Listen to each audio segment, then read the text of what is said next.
अच्छा नेक्स्ट, आज हमने kinetic particle theory of liquids पढ़ना है।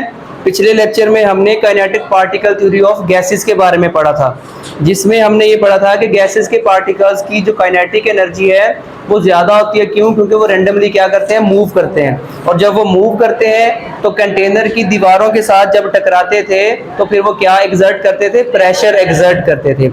आज नेक्स्ट हमने लिक्विड्स की काइनेटिक पार्टिकल थ्योरी के बारे में पढ़ना है। पहले अगर हम देखें particles of liquids,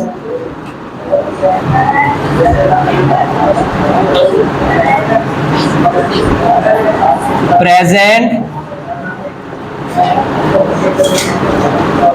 closely to each other than gases. Gases के मुकाबले में लिक्विड्स के जो पार्टिकल्स हैं वो एक दूसरे के करीब होते हैं। अब एक दूसरे के करीब होने की वजह से इनके दरमियान जो है वो कुछ ना कुछ इंटर पार्टिकल फोर्सेस ज्यादा होती हैं। किसके मुकाबले में? गैसेस के मुकाबले में। हैव स्ट्रॉन्ग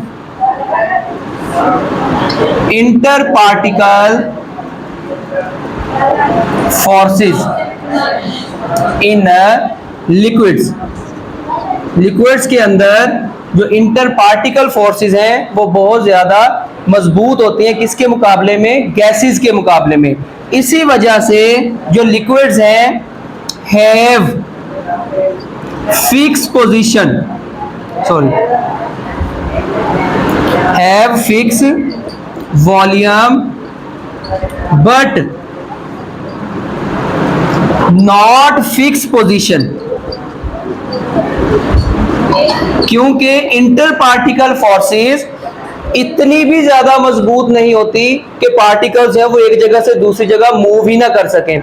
गैसेस के मुकाबले में तो ये एक दूसरे के करीब होते हैं, लेकिन इतने ज्यादा करीब नहीं होते, क्लोजली अटैच नहीं होते कि पार्टिकल्स जो है वो मूव ही ना कर सकें। सिर्फ जो इंटर पार्टिकल फोर्सेस थोड़ी सी या सिग्निफिकेंटली स्ट्रॉन्ग होती है, उसकी वजह से इसका वॉल्यूम जो है वो फिक्स हो जाता है। वॉल्यूम कहते हैं जितनी जगह जो है वो पानी घेरेगा, चाहे हम उसको किसी भी बर्तन के अंदर बारी बारी जो है वो टेस्ट कर लें, अगर 1 लीटर वाटर है तो वो हमेशा कितना रहेगा? 1 लीटर ही रहेगा, वो ज्यादा बढ़ेगा नहीं। जैसे गैसेस जो है अगर हम उसको एक 10 किलो वाले सिलेंडर के अंदर भी डाल लें तो वो पूरे का पूरा एरिया जो है वो सिलेंडर का कवर कर लेते हैं। लेकिन जो लिक्विड्स हैं उनका वॉल्यूम क्या होता है? फिक्स होता है, लेकिन उनकी पोजीशन जो है वो फिक्स नहीं होती। अब पोजीशन फिक्स ना होने की वजह से जो लिक्विड्स के पार्टिकल्स हैं वो मूव करते हैं all possible directions. All possible direction, जितनी भी डायरेक्शंस उनको मिलती हैं मूव करने के लिए, लिक्विड्स के पार्टिकल जो है उन डायरेक्शंस को मूव कर सकते हैं। जैसे फॉर एग्जांपल ये हमारे पास लिक्विड्स के पार्टिकल्स हैं, गैसेस के पार्टिकल्स ज्यादा दूर होते थे, लिक्विड्स के पार्टिकल जो है वो गैसेस के मुकाबले में करीब होते हैं। तो ये क्या करते हैं? ये ट्रांसलेटरी मोशन भी दिखा सकते हैं। जितनी भी किस्म की मोशन होती है उसके बाद ये सर्कुलर मोशन जो है वो भी दिखा सकते हैं, इस तरह की मोशन, और ये वाइब्रेटरी मोशन जो है वो भी दिखा सकते हैं। तो इस तरह जितनी भी टाइप्स की मोशंस होती हैं लिक्विड्स के पार्टिकल्स, वो तमाम टाइप्स की जो मोशंस हैं वो दिखाते हैं। वो मोशंस कौन कौन सी हो सकती हैं, उनके नाम आपने याद कर लेने हैं। ट्रांसलेटरी मोशंस,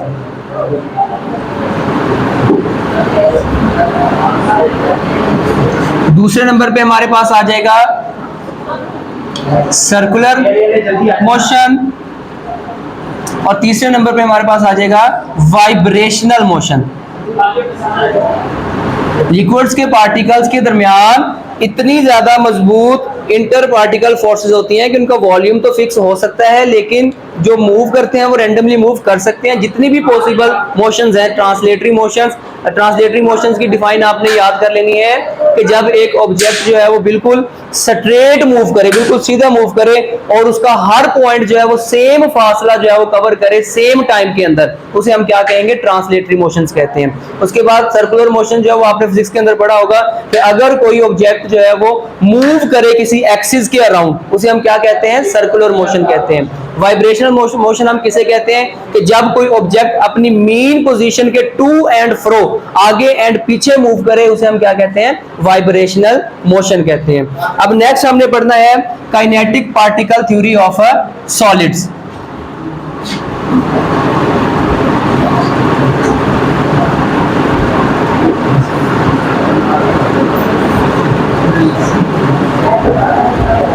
सॉलिड्स की अगर हम काइनेटिक पार्टिकल थ्योरी देखें तो अ स्ट्रॉन्ग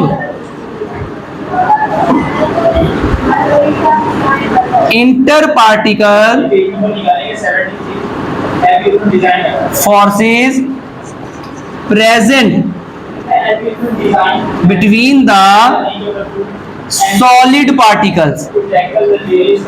सॉलिड्स के पार्टिकल्स के दरमियान मजबूत इंटर पार्टिकल फोर्सेस होती हैं, जिसकी वजह से सॉलिड के जो पार्टिकल्स हैं वो मूव नहीं करते, वो क्या रखते हैं, फिक्स पोजीशन रखते हैं, हैव फिक्स पोजीशन। इनके पार्टिकल्स की जो पोजीशन है वो फिक्स होती है। इसी वजह से जो सॉलिड्स हैं उनकी जो शेप है वो भी फिक्स होती है और उनका जो वॉल्यूम है वो भी क्या होता है, फिक्स होता है, एक जैसा होता है, कभी भी चेंज नहीं होता। अब जो सॉलिड है, फॉर एग्जांपल ये बोर्ड मार्कर किस हालत में पाया जा रहा है, सॉलिड फॉर्म में है ना, तो अब इसकी शेप कल भी इसी तरह की थी, आज भी इसी तरह की है। क्यों? क्योंकि ये सॉलिड फॉर्म में इसके पार्टिकल्स हैं वो मूव कर ही नहीं सकते। एक जगह से दूसरी जगह जब पार्टिकल्स मूव करेंगे तो फिर ही इसकी शेप में चेंज आएगी। या और फिर इसका जो वॉल्यूम है, अगर हम इसको 10 दफा भी चेक कर लेंगे ये कितनी जगह घेरता है, तो ये उतनी ही जगह घेरेगा जितनी हर दफा हमने सैंपल के तौर पे इसको चेक किया था। तो इसी तरह जो सॉलिड्स होंगे उनका वॉल्यूम भी फिक्स होता है और उनकी शेप भी फिक्स होती है। लेकिन एक तरह की ये मूवमेंट करवाते हैं, वो कौन सी है, वाइब्रेशनल मोशन। ओनली कौन सी मोशन को शो करते हैं, वाइब्रेशनल मोशन। और अगर हम सॉलिड्स को हीट एनर्जी जो है वो फ्राहम करते हैं तो इनकी जो वाइब्रेशनल जो मोशन है वो क्या हो जाती है, इंक्रीज होना शुरू हो जाती है, बढ़ना शुरू हो जाती है, वो ज्यादा तेजी के साथ वाइब्रेट करना शुरू कर देते हैं। समझ आ गई इसकी?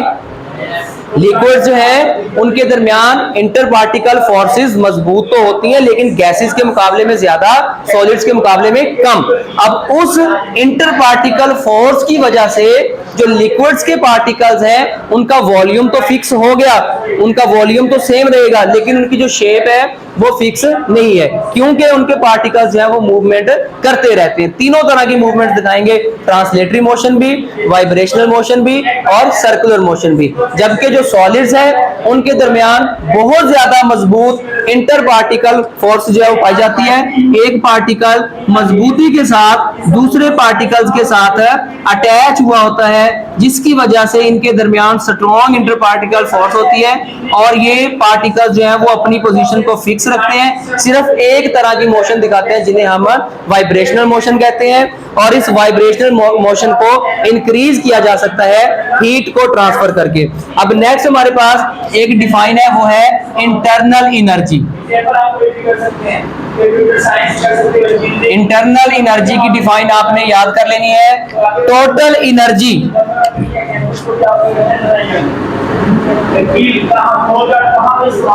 Present in substance.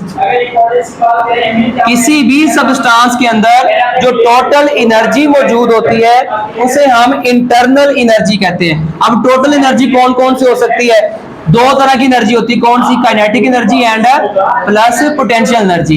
इन दोनों एनर्जीज को प्लस कर देंगे, एक सब्सटेंस के अंदर जो दोनों एनर्जीज मौजूद होंगी, काइनेटिक एनर्जी और पोटेंशियल एनर्जी, ये किसकी वजह से मौजूद होती हैं, ये बॉन्डिंग की वजह से मौजूद होती हैं। क्योंकि हमेशा सब्सटेंस जो है उसके दरमियान एटम्स, आयंस या मॉलिक्यूल्स जो है वो एक दूसरे के साथ जुड़े हुए होते हैं केमिकल बॉन्ड के जरिए। उस केमिकल बॉन्ड के अंदर जो है वो एनर्जी स्टोर होती है, वो एनर्जी काइनेटिक एनर्जी भी हो सकती है, पोटेंशियल एनर्जी भी हो सकती है। दोनों एनर्जीज को मिला के हम उस सब्सटेंस की क्या कहेंगे, इंटरनल एनर्जी कहेंगे। और इसी तरह इंटरनल एनर्जी को भी हम जो है वो इंक्रीज कर सकते हैं, किससे, टेम्परेचर से। तो इसी तरह टेम्परेचर जो है वो डायरेक्टली प्रोपोर्शनल है किसके, इंटरनल एनर्जी के। अगर हम किसी भी बॉडी का टेम्परेचर बढ़ाएंगे तो उसके अंदर जो पहले से मौजूद या स्टोर एनर्जी है वो इंटरनल एनर्जी है, और मजीद हम हीट उसको देंगे तो उसकी एनर्जी में मजीद इजाफा हो जाएगा। जब मजीद इजाफा होगा तो जो टोटल एनर्जी होगी उस सब्सटेंस की वो भी क्या हो जाएगी, इंक्रीज हो जाएगी। क्लियर हो गया? सॉलिड्स की भी, लिक्विड्स की भी, और उसके बाद इंटरनल एनर्जी की डिफाइन है वो आपने याद कर लेनी है। नेक्स्ट कुछ शॉर्ट क्वेश्चन है वो हम देखते हैं।